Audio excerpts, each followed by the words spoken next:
This is the first lecture of graph algorithms in data structures. So study करेंगे हम इसमें graph होता क्या है, उसकी बेसिक इंट्रोडक्शन, डेफिनेशन और बहुत सारी इंपॉर्टेंट टर्म्स जो ग्राफ एल्गोरिदम्स के टॉपिक से रिलेटेड है। तो सबसे पहले देखते हैं कि ग्राफ क्या है। सो सबसे पहले हम डेफिनेशन देखते हैं, फिर मैं आपको एग्जाम्पल की मदद से समझाऊंगा कि ग्राफ होता क्या है बेसिकली।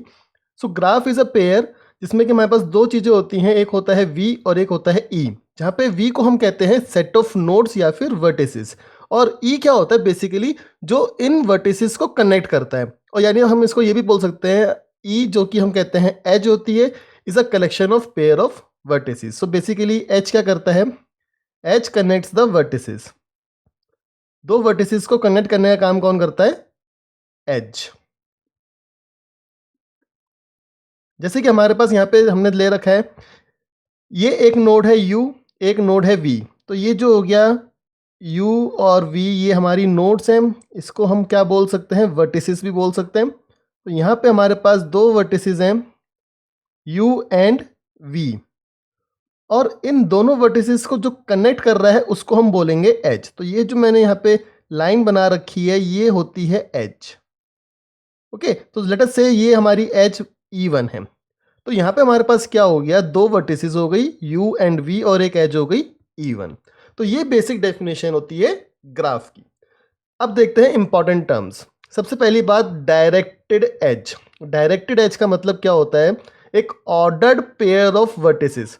जैसे कि u से v एक डायरेक्टेड एज है, सपोज ये एक एज है E1। अभी डायरेक्टेड एज है, डायरेक्टेड एज को हम जनरली रिप्रेजेंट करते हैं इस तरह से, एरो के साथ। मतलब कि u मेरा क्या होगा इस केस में, अगर मैं एक डेटा फ्लो की बात करता हूं या एक रूट की बात करता हूं, तो मेरा u होगा सोर्स जहां से हम जा रहे हैं किसी डेस्टिनेशन के ऊपर। तो v हो गया डेस्टिनेशन। तो ये होता है आपका डायरेक्टेड एज। एक एग्जांपल क्या हो सकता है इसमें कि one way road, one way road जहां पे कि सिर्फ एक ही डायरेक्शन में ट्रैफिक अलाउड है। ठीक है, तो ये हो सकता है आपका एंट्री पॉइंट। आप इधर से एंट्री करते हो रोड पे और यहां से आप एग्जिट करते हो। तो ये क्या है, ये आपका एक एग्जांपल है जो डायरेक्टेड एज को रिप्रेजेंट कर रहा है, क्योंकि आप इसमें सिर्फ एक ही डायरेक्शन में जा सकते हो, और जिसको मैं इस तरह से शो कर सकता हूं। Clear. Now second is undirected edge. सीधी सी बात है कि अगर डायरेक्टेड एज में ऑर्डर्ड पेयर था, तो यहाँ पे क्या होता है, unordered pair of vertices u and v। Represent करने का तरीका क्या है, अगर मेरे पास एक वर्टिस है यहाँ पे a सॉरी, और एक है मेरे पास b, तो यहाँ पे जो हमारी एज होगी इसमें कोई भी एरो नहीं होगा। सपोज ये एज है E1, तो यहाँ पे कोई भी एरो नहीं है, मतलब कि आपका डेटा यहाँ से यहाँ पे भी जा सकता है और आपका डेटा यहाँ से यहाँ पे भी आ सकता है। ये मतलब होता है आपका अनडायरेक्टेड एज का। इसको हम रिप्रेजेंट करते हैं सिंपल लाइन से, कोई भी इसमें एरो हम शो नहीं करते हैं। एग्जाम्पल क्या हो सकता है कि जैसे आप कह सकते हो, रेलवे ट्रैक का आप एग्जाम्पल ले सकते हो, क्योंकि रेलवे ट्रैक पे क्या होता है कि ट्रेन एक साइड से दूसरी साइड भी जाती है, यहाँ से यहाँ पे भी जाती है। अगर ये एक प्लेस है एस और एक प्लेस है ये ए, तो ट्रेन यहाँ से यहाँ पे भी जाएगी, और उसी रेलवे ट्रैक पे ट्रेन रिवर्स डायरेक्शन में तो नहीं, मतलब यहाँ से यहाँ पे भी आ सकती है। तो ये होता है आपका अनडायरेक्टेड एज, और ये एग्जांपल आपको इजीली समझा देगा कि अनऑर्डर्ड पेयर ऑफ वर्टिसेस आखिरकार होते क्या है हमारे पास। अब third important term is directed graph. अब एक ऐसा ग्राफ जिसमें कि सारी एजेस आपकी डायरेक्टेड हों, मतलब कि सारी एजेस इस तरह से हों। ठीक है, मतलब कि सारी एजेस के पास एक एरो हो, तो हम उसको बोलेंगे directed graph. So all the edges are directed. जैसे कि यहाँ पे आप देखो, इसके अंदर मैंने दिखा रखा है, सपोज ये एज है E1, E2, E3, E4, E5। तो आप यहाँ पर देख सकते हो कि E1 एज भी आपकी डायरेक्टेड है, E2 भी, E3 भी, E5 भी and E4। So all the edges are directed, इसलिए हम एक ऐसे ग्राफ को बोलते हैं directed graph. Next, undirected graph क्या होगा, इसमें इसमें सारी एजेस अनडायरेक्टेड होंगी। तो बिल्कुल क्लियर होता जा रहा है, देखो हमें एक एक एग्जांपल से कि डायरेक्टेड एज क्या थी हमने यहाँ पे देखा, जिसमें कि सारी एजेस डायरेक्टेड हैं। ये इंपॉर्टेंट पॉइंट है, सारी ही डायरेक्टेड होनी चाहिए। यहाँ पे क्या है, हमारे पास सारी एजेस अनडायरेक्टेड है। जैसे आप देख सकते हो एज E1 कोई एरो नहीं है, तो यहाँ पे मैं लिख देता हूँ इस तरीके से एज आपकी होनी चाहिए। ओके, नो एरो, एच में कोई भी एरो नहीं होना चाहिए। तो E1 एच भी आपकी अनडायरेक्टेड है, E2 भी, E3 भी, E4 भी, E5 भी, E6, E7 सारी की सारी एजेस ही आपकी अनडायरेक्टेड एजेस हैं, इसलिए इस ग्राफ को हम बोलते हैं अनडायरेक्टेड ग्राफ। ओके, सो इनके एग्जांपल्स आप बताओ मुझे कमेंट बॉक्स में लिख के कि इसके एग्जांपल क्या हो सकते हैं, एक अनडायरेक्टेड ग्राफ और डायरेक्टेड ग्राफ के। तो अनडायरेक्टेड ग्राफ का एग्जांपल सिंपल हो सकता है एक फ्लाइट नेटवर्क।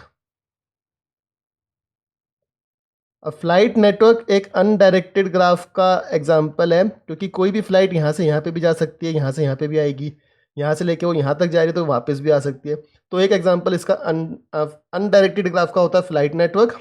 और जबकि अगर हम डायरेक्टेड ग्राफ की बात करते हैं, तो जो हमारे राउटर्स होते हैं बेसिकली, या फिर आप कह सकते हो जिसमें हम रूट डिसाइड करते हैं, रूट नेटवर्क, ये आपके एग्जाम्पल हैं डायरेक्टेड ग्राफ के। क्योंकि वहाँ पे हमें पता है कि हमें कहाँ से कहाँ जाना है, हम वहीं से वहीं जा सकते हैं। मतलब अगर उसमें दे रखा है कि आप ए से बी जा सकते हो तो आप वहीं पे जा सकते हो, आप बी से ए की तरफ नहीं आ सकते। ठीक है, चलो अब बात करते हैं एडजेसेंट वर्टिसेस की। ठीक है, एडजेसेंट वर्टिसेस बेसिकली होती क्या है? when an edge connects two vertices then the vertices are said to be an adjacent vertices। ठीक है, मतलब कि जब कोई एज किसी दो वर्टिसेस को कनेक्ट करेगी तो वो वर्टिसेस हमारी क्या होंगी? एडजेसेंट होंगी। जैसे कि अगर इसी ग्राफ में हम देखते हैं, यहाँ पे हम देखते हैं तो देखो edge E1 connects to vertices S and A। एच E1 ने दो वर्टिसेस को कनेक्ट किया S और A को, तो इसलिए मैं कह दूंगा S और A मेरी क्या है? एडजेसेंट है। इसी तरह से अगर आप बात करते हो E3H की, तो E3H के कारण A और B मेरे एडजेसेंट बन जाएंगे। इसी तरह से अगर आप बात करोगे E6 के लिए, तो कौन सी एडजेसेंट हो जाएंगे? C और G, C and G adjacent. अगर आप बात करोगे E5 के लिए, तो C और D एडजेसेंट। तो ये होता है एडजेसेंट वर्टिसेस का कॉन्सेप्ट। आपको समझ में आ गया होगा इस एग्जांपल की मदद से। अब देखते हैं ट्री क्या होता है। ट्री देखो एक पूरा का पूरा डेटा स्ट्रक्चर है जो हम अलग से पूरा कवर करेंगे, बट ग्राफ और ट्री में क्या डिफरेंस है ये यहाँ पे आपको क्लियरली एक्सप्लेन हो जाएगा। So it is a graph, tree भी एक ग्राफ ही होता है, बट इसमें कोई साइकिल नहीं होती, ये इंपॉर्टेंट पॉइंट है, विद नो साइकिल। ठीक है, जैसे कि अगर आप यहाँ पे देखते हो तो यहाँ पे एक देखो एक तरह से ये साइकिल बन जाती है, यहाँ पे एक तरह से ये साइकिल बन जाती है। बट अगर ऐसा कोई ग्राफ है जिसमें कोई भी साइकिल नहीं है तो उसको हम बोलेंगे ट्री, और इसको हम इस नाम से भी बोलते हैं ए साइक्लिक कनेक्टेड ग्राफ। इसका एक नाम ये भी होता है ए साइक्लिक कनेक्टेड ग्राफ। तो आप यहाँ पे देख सकते हो, अगर ये मेरी सारी वर्टिसेस हैं और ये मेरी एजेस हैं E1, E2, E3, E4 और E5, तो मेरे पास यहाँ पे कोई भी साइकिल नहीं बन रही, कोई भी साइकिल नहीं क्रिएट हो रही, इसलिए मैं इस वाले पर्टिकुलर ग्राफ को ट्री कह सकता हूँ। Next important term is self loop. Self loop का मतलब क्या होता है? It is an edge that connects a vertex to itself. ठीक है, मतलब कि सोर्स और डेस्टिनेशन सेम है, source and destination are same. ये इंपॉर्टेंट पॉइंट है यहाँ पे, source and destination are same. Example मैंने यहाँ पे आपको दिखा रखा है, एक वर्टेक्स मैंने ली है ए, और अगर ये एक एज है E1, तो यहाँ पे आप देख सकते हो ये एज का जो एक वर्टेक्स है वो क्या है? ए, और दूसरा वर्टेक्स क्या है? वो भी है ए, यानी कि सोर्स और डेस्टिनेशन दोनों सेम है, इसलिए इसको हम बोलते हैं सेल्फ लूप। अपने आप से ही लूप में काम करना, अपने आप से ही लूप में कनेक्ट होना। उसके बाद आता है इंपॉर्टेंट टर्म पैरेलल एजेस। अब पैरेलल एजेस क्या है? If edges connect same pair of vertices, अगर दो ऐसी एजेस हैं जो सेम पेयर ऑफ वर्टिसेस को कनेक्ट कर रही हैं तो वो कहलाती हैं पैरेलल एजेस। जैसे कि यहाँ पे मेरे पास दो वर्टिसेस हैं ए और बी, एक एज है मेरे पास E1 और एक एज है मेरे पास E2। E1 एज किसको कनेक्ट कर रही है? ए और बी को। E2H किसको कनेक्ट कर रही है, अगेन ए और बी को, तो इसलिए हम कह सकते हैं E1 और E2 क्या है आपकी पैरेलल एजेस। ठीक है, तो ये होता है पैरेलल एजेस का कॉन्सेप्ट। अगला इंपॉर्टेंट पॉइंट है डिग्री ऑफ एन वर्टेक्स, ये बहुत इंपॉर्टेंट है। It is defined as the number of edges incident on a vertex. Incident on it का मतलब है इंसिडेंट ऑन अ वर्टेक्स। उस वर्टेक्स पे कितनी नंबर ऑफ एजेस हैं वो हमारी डिग्री होती है। जैसे अगर मैं लेता हूँ यहाँ पे ए के ऊपर कितनी एज हैं, अगर मैं यहाँ पे दिखा देता हूँ, ये एज E1 है, ये एज E2 है, ये एज E3 है, तो A1 के ऊपर कितनी एजेस हैं इस वक्त हमारे पास, A1 के ऊपर तो सिर्फ एक ही एज है ना मेरे पास E1, तो इसकी डिग्री क्या हो गई 1। बी के ऊपर कितनी एजेस हैं E1, E2 एंड E3, तो इसकी डिग्री क्या हो गई 3। E2 के ऊपर कितनी एज है, सिर्फ एक ही एज है, तो इसकी डिग्री क्या हो गई 1। डी के ऊपर कितनी एज है, सिर्फ एक ही एज है E3, तो इसकी भी डिग्री क्या हो गई 1। और टोटल डिग्री क्या हो जाएगी, सम ऑफ ऑल द डिग्रीज, तो इसमें टोटल डिग्री कितनी हो जाएगी 1 + 3 + 1 + 1 that is 6। So this is the concept of degree of A vertex, कि कितनी नंबर ऑफ एजेस इंसिडेंट है उस पर्टिकुलर वर्टेक्स के ऊपर, ये आपको बताना है incident. Now the next is path.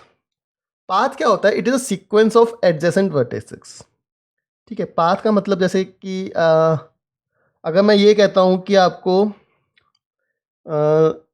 एक प्लेस है ए, यहाँ से आपको किसी दूसरे प्लेस बी तक जाना है, तो आप क्या करते हो, नॉर्मली आप एक पाथ चूज़ करते हो। सपोज यहाँ से आप गए एक प्लेस एस पे, वहाँ से आप गए एक प्लेस ई के ऊपर, और वहाँ से आप फिर चले गए बी के ऊपर। तो सीक्वेंस ऑफ एडजेसेंट वर्टेक्सेस है ये। अब ए और एस एडजेसेंट है ना, एक एज इसको कनेक्ट कर रही है, एस और ई एडजेसेंट है, एक एज इसको कनेक्ट कर रही है, ई और बी एडजेसेंट है, एक एज इसको कनेक्ट कर रही है।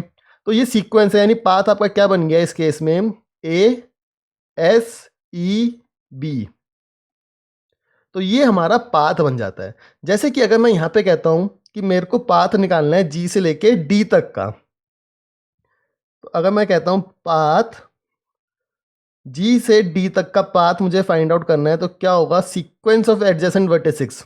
अब मैं पाथ में ये नहीं कह सकता जी बी, भाई जी और बी तो एडजेसेंट है ही नहीं, तो ये नहीं कह सकते हम। ठीक है, सीक्वेंस ऑफ एडजेसेंट वर्टिसेस आपको लेनी है। तो इसमें क्या बन जाएगा path, let me draw first. A से लेके आपका सॉरी जी से लेके एक तो गया ए पे, देन ए से जा सकता है बी पे और फिर डी पे, एक पाथ आपका ये बन सकता है। अब ऐसा नहीं कि एक ही पाथ होगा, एक से ज़्यादा पाथ भी हो सकते हैं, जैसे कि एक तो ये बन गया आपका।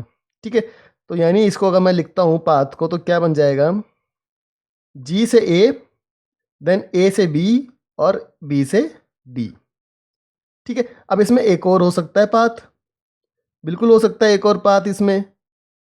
वो क्या होगा, जी से ए पे जा सकते हैं, ए से सी पे जा सकते हैं, और फिर सी से डी पे आ सकते हैं।